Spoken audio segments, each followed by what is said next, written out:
दोस्तों, स्वागत है आपको अपने चैनल एग्जाम हैप्पी में। दोस्तों, आज मैं आपके लिए बहुत ही महत्वपूर्ण टॉपिक लेकर के आपके बीच उपस्थित हूँ। वह है पर्यावरण अध्ययन की टॉपिक। यदि आप सीटेट, जेटेट या जीके की तैयारी करते हैं तो आपको पर्यावरण अध्ययन पढ़ना बहुत ही जरूरी होता है। तो मैं आपके लिए उसी तरह का यहाँ पे टॉपिक लेकर के आया हूँ जो JTET, CTET, MP TET, UP TET, Bihar TET किसी भी शिक्षक पात्रता परीक्षा में पूछा जाता है। तो चलिए आप देखिए, ये आपको प्रैक्टिस सेट है, इसमें आप कितने प्रश्न का जवाब दे पाते हैं। मैं आपके लिए टॉप 20 क्वेश्चंस लेकर के उपस्थित हूँ और यह जो है आपका syllabus JTET, CTET, MP TET का पर्यावरण अध्ययन के अंतर्गत पाठ 2 सजीव का है। सजीव से मैं यहाँ पर लेकर के आपके बीच आया हूँ। तो आइए देखिए आप कितने प्रश्न का जवाब देते हैं। सभी प्रश्न इंपॉर्टेंस है, इसलिए वीडियो के अंत तक आप अवश्य ही बने हुए रहेंगे और अंतिम तक सारे प्रश्नों का गहन विश्लेषण यहाँ पे किया जाएगा, जो मैं आपके बीच उपस्थित रहूंगा। चलिए, आपका मित्र रणधीर, और चलते हैं आपके यहाँ पर प्रश्न की ओर। तो आइए, पहला प्रश्न क्या है इसका।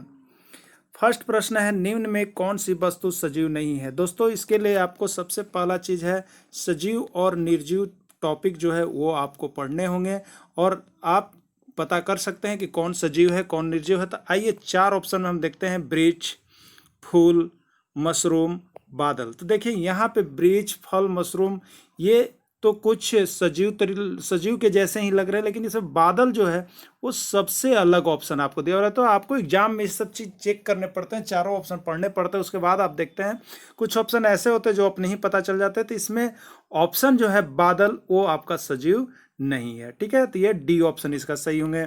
चलिए नेक्स्ट क्वेश्चन, सभी सजीवों को प्रत्यक्ष या अप्रत्यक्ष रूप से भोजन कहाँ से मिलता है। यानी आपसे पूछा जा रहा है कि कोई भी सजीव हो उसको प्रत्यक्ष या अप्रत्यक्ष रूप से कहाँ से भोजन मिलता है, उसकी प्राप्ति भोजन से कहाँ से होती है। तो ये देखिए यहाँ दे रहा है, पौधों से, जंगल से, कृषि से, इनमें से किसी से नहीं। ठीक है, तो सबसे पहले तो आप जान जाइए सभी सजीवों को प्रत्यक्ष या अप्रत्यक्ष रूप से, चाहे वो कृषि या जंगल हो, वहां पे क्या होते हैं, पौधे ही होते हैं। ठीक है, कहीं भी क्या होता है, पौधे। यानी किसी को भी जो है भोजन वो कहाँ से मिलेगा, तो किसी को भी भोजन जो है वो पौधों से ही प्राप्ति होती है, चाहे वो कोई भी सजीव हो, सभी को भोजन की प्राप्ति पौधों से होती है। तो चलिए यहाँ पे ऑप्शन आपका ए है, ए सही होगा, पौधों से।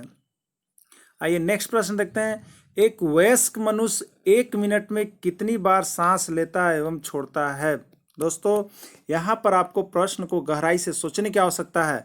आपसे कभी कभी पूछा जाता है कि एक वयस्क मनुष्य का हृदय 1 मिनट में कितनी बार धड़कता है, तो आप बोलते हैं 72 बार। ठीक है, लेकिन यहाँ पे चेंज है, एक वयस्क मनुष्य 1 मिनट में कितनी बार सांस लेता है एवं छोड़ता है। इसलिए आप ऐसे ऐसे प्रश्न में जल्दीबाजी में गलती नहीं कर देंगे कि 72 बार आप टिकिंग कर देंगे। इसीलिए आपको बुलवाने की दी है, सांस लेने और छोड़ने की बात कही जा रही है। तो आप जान जाइए 72 बार नहीं है, 25 बार नहीं है, 15, 18, 10, 12 बार, इसमें से कोई ऑप्शन होंगे। तो आप जान जाइए कि एक वयस्क मनुष्य जो है 15 बार से 18 बार तक सांस ले सकता है और छोड़ सकता है कितने मिनट में, 1 मिनट में। तो ये आपका सी ऑप्शन सही होगा। चलिए नेक्स्ट प्रश्न को देख लेते हैं, छिपकली में श्वसन अंग क्या है। फ्रेंड्स, ये प्रश्न बहुत बार आया है कि छिपकली में श्वसन अंग क्या है। जैसे आपको सबसे ज्यादा बार अभी तक जो प्रश्न पूछा जाता है वो पूछा जाता है मछली। ठीक है, मछली का श्वसन अंग क्या है, तो इसमें हम लोग मारते हैं गिल। ठीक है, लेकिन यह छिपकली में पूछा जा रहा है कि श्वसन अंग क्या है। तो छिपकली मैंने किसके द्वारा सांस लेती है, ये आपसे पूछा जा रहा है। ठीक है, तो छिपकली जो होते हैं, मुंह होते हैं, वो फेफड़े से फाड़ते हैं। इसलिए यहाँ पे 4 ऑप्शन है, त्वचा है, फेफड़ा है, वातक है, गील है। ठीक है, तो छिपकली जो है आप जान जाइए फेफड़े से सांस लेते हैं, उनका श्वसन अंग जो है वो फेफड़ा है। आइए नेक्स्ट प्रश्न है, पौधों में गैसों का आदान प्रदान कैसे होता है। यानी सभी चीजें, चाहे वो जीव हो, जंतु हो, पौधों हो, सभी में गैसों का आदान प्रदान होता है।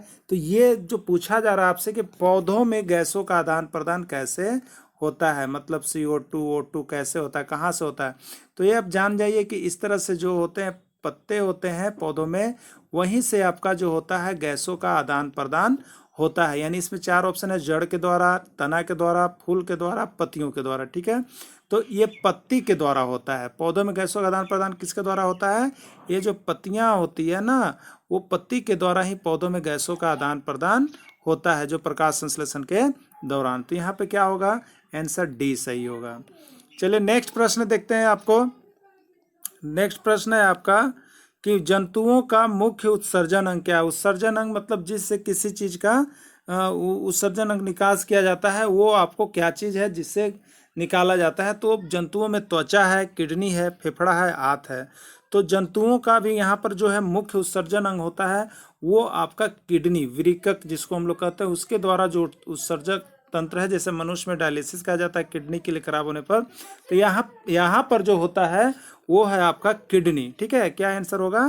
किडनी आंसर होगा। चलिए नेक्स्ट प्रश्न आपका है यहाँ पे, निम्नलिखित में कौन सा उदाहरण उद्दीपन अनुक्रिया प्रक्रिया को दर्शाता है। फ्रेंड्स एक चीज आप जान जाइए, उद्दीपन अनुक्रिया ये आपको एक टॉपिक है, ये आपको पढ़ लेना है। उद्दीपन अनुक्रिया, इसमें क्या होता है कि इस अनुक्रिया में जो होता है कि आपको कौन देखा जाता है कि कौन सा चीज जो है उससे मिल रहा है, माने उसके गुण को दिखा रहा है। अगर वो गुण उसमें है तो उद्दीपन अनुक्रिया प्रक्रिया को दर्शा रहा है। तो आप यहाँ पर देखेंगे चारों ऑप्शन में कि गुण उसमें वो चीज जो बोला जा रहा है वो सही है या नहीं है। सही है तो उद्दीपन अनुक्रिया को दर्शा रहा है, और सही नहीं है तो नहीं दिखा रहा है। ठीक है, तो फर्स्ट ऑप्शन देखते हैं, कॉकरोच को रोशनी देखकर छिप जाना। सही बात है, कॉकरोच जो होता है वो रोशनी देखकर क्या होते हैं? छिप जाते हैं। सूरज छिपने के पश्चात फलों का बंद हो जाना, ये भी सही माना जाता है कि फल जो होते हैं वो सूरज छिपने के बाद बंद हो जाते हैं। मनपसंद व्यंजन देखकर मुंह में पानी आ जाना, आप देखते हैं कि आप कोई भी मनपसंद व्यंजन आप देखते हैं, जैसे मान लें खट्टे मीठे चीजें होगा तो उसको देख करके आपके मुंह में पानी हो जाता है, यानी अंदर से वो मन करने लगता है वो चीज, तो उद्दीपन अनुक्रिया है। तो ये सभी सही होंगे, इसमें कौन ऑप्शन सही होगा? उपरोक्त सभी। नेक्स्ट आप देखेंगे, निम्नलिखित में से कौन अपने शिकार को पकड़ने के लिए अपनी जीभ का प्रयोग करता है। आपको बताना है कि यहाँ पे 4 ऑप्शन दिए गए हैं, जिससे बताना है कि कौन जो है शिकार पकड़ने के लिए जीभ का प्रयोग करता है। तो यदि आप ग्रामीण परिवेश से बिलोंग करते हैं तो आप बहुत बार देखे होंगे जानवर को बहुत नजदीक से जो पकड़ने के लिए जीभ का प्रयोग करता है वो कौन कौन है। ठीक है, यहाँ पे एक ऑप्शन है छिपकली, मेढक, दोनों में से कोई नहीं। ज्यादा करके तो अभी तक जैसा ऑप्शन देखा जाता है कि छिपकली जो होते हैं वो इस तरह से जीभ निकाल करके अपने शत्रुओं को पकड़ के अंदर कर लेते हैं। ठीक है, यानी यहाँ पे छिपकली है, लेकिन मेढक को भी ऐसा देखा जाता है कि वो भी जीभ पकड़ने के लिए प्रयोग करता है। तो यहाँ पे ज्यादा करके ऑप्शन आपका दोनों हो जाएगा। ठीक है, और नहीं तो आपको लगता है तो आप छिपकली को 100% कर सकते हैं, इसमें कोई गारंटी, इसमें 100% की आपकी गारंटी है, लेकिन हमारे छिपकली और मेढक दोनों हो सकते हैं। विशेष आप कमेंट करके बताएंगे कि क्या सही है। नेक्स्ट है आपका, कंधे एवं कुल्हे में पाई जाने वाली संधि। फ्रेंड्स आप संधि पाठ है, ठीक है, संधि जो है आपको विज्ञान के अंतर्गत, विज्ञान एनसीईआरटी क्लास 6 के अंतर्गत आपको उसमें संधि पढ़ना है। ठीक है, जिसमें अचल संधि है, हिज संधि है, कंदुक खलिका संधि है, और भी ज्वाइंट का उसमें नाम है, उसको आप एक बार वहां पे जा करके अवश्य देख लेंगे, क्योंकि ये आपके पर्यावरण अध्ययन के अंतर्गत ये आपके आते हैं। तो कंधे एवं कुल्हे में पाई जाने वाली संधि जो है कंधा है, इसलिए कंदुक खलिका होता है। ठीक है, कंधा में कंदुक खलिका होता है। तो यहाँ पे 4 ऑप्शन है, हिज संधि, कंदुक खलिका संधि, अचल संधि और दुराग्र संधि।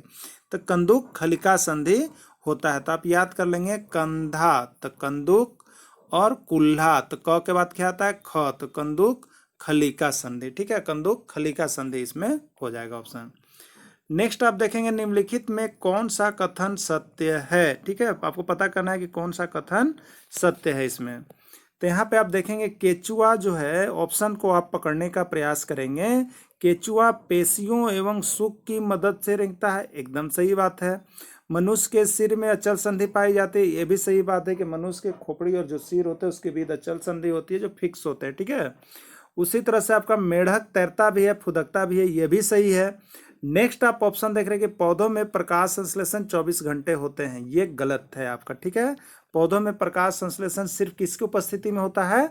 सूर्य की उपस्थिति में होता है, जो कि ऑप्शन आपका गलत है। यानी आपका सही ऑप्शन कौन कौन है? 1, 2, 3। अब आप देखें कौन ऑप्शन में 1, 2, 3 दिया हुआ है। तो आप पहला में देखिएगा चारों दिया हुआ है, बी में देख रहे तीनों दिया हुआ है, तो 1, 2, 3 सही थे, इसलिए इसका ऑप्शन हो गया सही 3। तो इस तरह के प्रश्न को इसी तरह से बारीकी से पढ़ करके आप बनाएंगे, आपके अच्छे मार्क्स अवश्य ही इसमें आ जाएंगे। चलिए नेक्स्ट प्रश्न आप देखते हैं, निम्नलिखित जानवरों में से कौन बच्चों को जन्म देती है। आपको बताना है, यहाँ पे 4 ऑप्शन है, कौन बच्चे जन्म देते हैं, कौन अंडे देते हैं, ये बात पूछी जाती है। तो आपको पूछा जा रहा है कौन बच्चे देते हैं। तो चमगादड़ ये भी बच्चा देते हैं, व्हेल मछली ये भी बच्चा देते हैं, सील ये भी बच्चा देती है, यानी डी है ए सभी। तो चलिए इसका सही ऑप्शन हो जाएगा ए सभी। तो इसको आप देख लेंगे एक बार।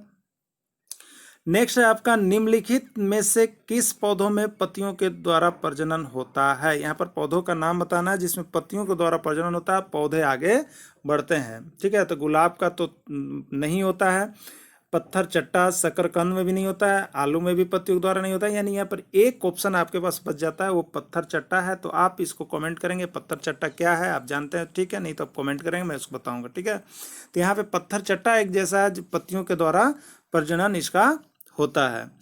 नेक्स्ट क्वेश्चन है आपका, कौन सुमेलित नहीं है, यानी इसमें कुछ चीज मिलान किए गए हैं, आपको देखना है कि इसमें कौन जो मिलाया हुआ है वो सही नहीं है। तो इस तरह के प्रश्न आपको हर बार पूछे जाते हैं, चाहे वो कोई भी शिक्षक पात्रता परीक्षा हो, ये आते हैं आपको। तो केचुआ में त्वचा, ठीक है, केचुआ में त्वचा से होते हैं शोषण। पसीना त्वचा, ठीक है, पसीना किससे निकलता है, त्वचा से निकलता है।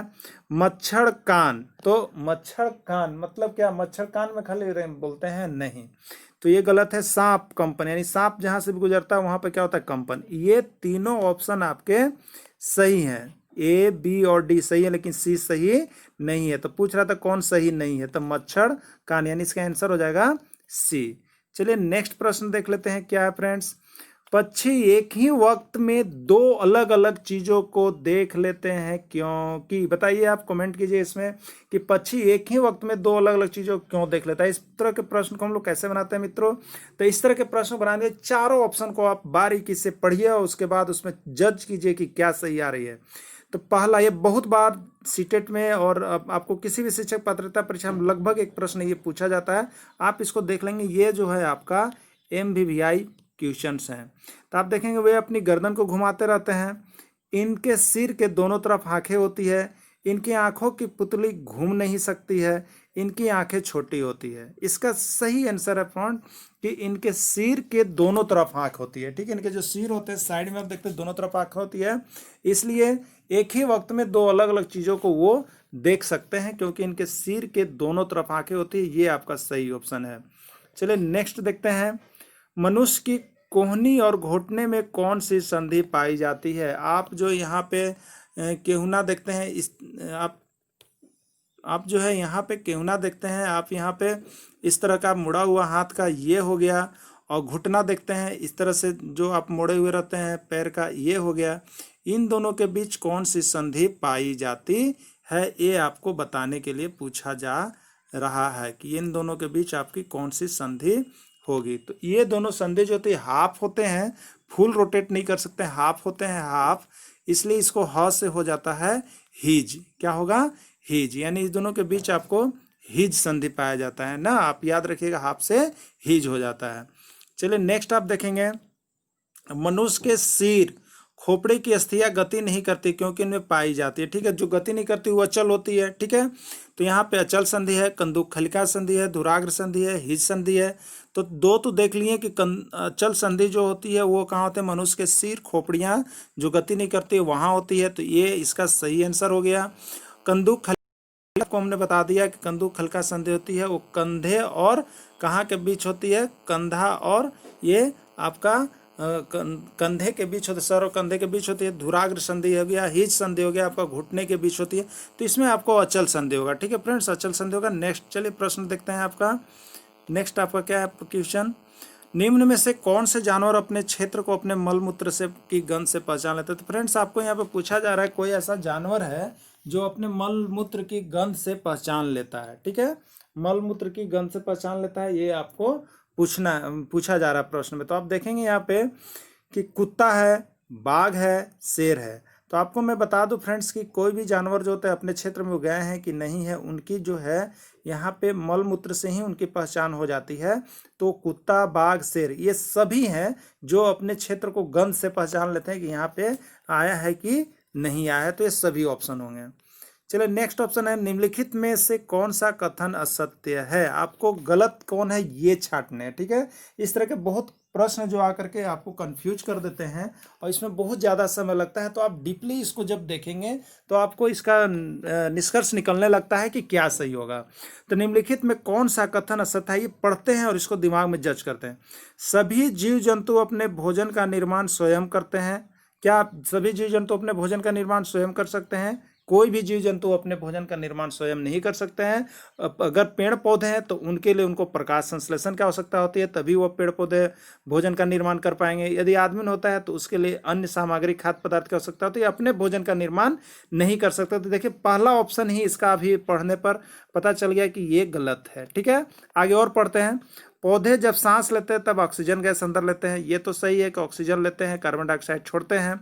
व्हेल और डॉल्फिन स्वच्छ वायु लेने के लिए समय समय पर समुद्र से बाहर आते हैं, एकदम सही निष्कर्ष है कि व्हेल मछली और ये कभी कभी सांस लेने के लिए क्या करते हैं तो समुद्र से बाहर आते हैं, दिखाते हैं अपना मुंह और सांस लेकर फिर अंदर चले जाते हैं।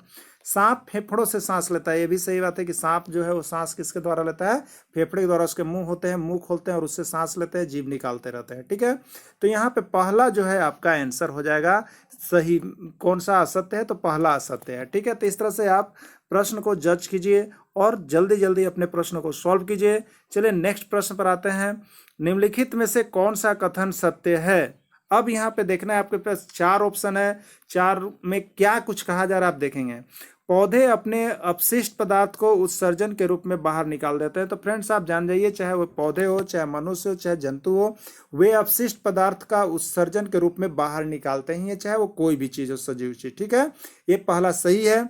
दूसरा कह रहा है कि पौधे अपने अपशिष्ट पदार्थ को ऐसे भाग में इकट्ठा कर लेते हैं जिससे उनको हानि न पहुंचे, ये भी सही बात है कि कोई भी अपशिष्ट पदार्थ ऐसे क्षेत्र में इकट्ठे होते हैं जिससे किसी को हानि नहीं पहुंचती है। चलिए नेक्स्ट देखते हैं, उपयुक्त दोनों। तो अब दोनों ही सही है, इसलिए इसका ऑप्शन कौन हो जाएगा, सी, उपयुक्त दोनों ही सही है। नेक्स्ट प्रश्न आप यहाँ पे देखेंगे, सील मछली स्तनधारी है क्योंकि। देखिए फ्रेंड्स, एक प्रश्न जो है आपका ये स्तनधारी का जो है ये आपके शिक्षक पात्रता परीक्षा में अवश्य करके आते हैं। ये स्तनधारी कहने का मतलब क्या है आप जान लेंगे और स्तनधारी के बारे में अच्छे से पढ़ लेंगे। तो स्तनधारी का मतलब है कि जिनके स्तन होते हैं, जो दूध पिला सकते हैं, जो बच्चे को जन्म दे सकते हैं, उसको कहा जाता है। तो इसमें सील मछली स्तनधारी क्यों कहा गया है, क्योंकि वह उड़ नहीं सकती है, ये रीजन नहीं है। जल में रहती है, ये भी रीजन नहीं है। मांसाहारी है, ये भी रीजन नहीं है। इसका सही ऑप्शन होगा कि वह बच्चे को जन्म देती है। तो जो बच्चे को जन्म देती है वह स्तनधारी कही जाती है। और यह आपका जो है MVVI क्वेश्चन है फ्रेंड्स, आप इसको अवश्य ही देखते रहेंगे बारी बारी से, जिससे आपको पूरे कंप्लीट होते हैं। आइए नेक्स्ट 1-2 प्रश्न ज़्यादा मैं आपको करवा दूँ। उल्लू और रैकून सिर्फ काला और सफ़ेद रंग ही देख पाते हैं क्योंकि ये हैं।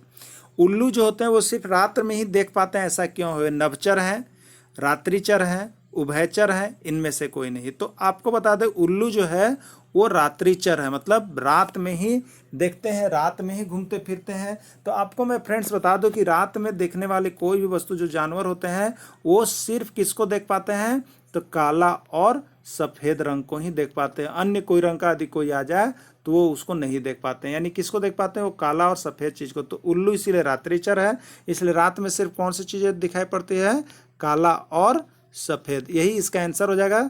काला और सफ़ेद क्यों है, तो वो रात्रिचर है। ठीक है, नेक्स्ट प्रश्न आपका है, बाज, गीद और चील जैसे पक्षी अपने शिकार को दूर से ही देख लेते हैं क्योंकि। बाज, गीद और चील ऐसे पक्षी है जो अपने शिकार को 400 किलोमीटर की दूरी से भी देख लेते हैं, ऐसा क्या कारण है, ये आपसे पूछा जा रहा है।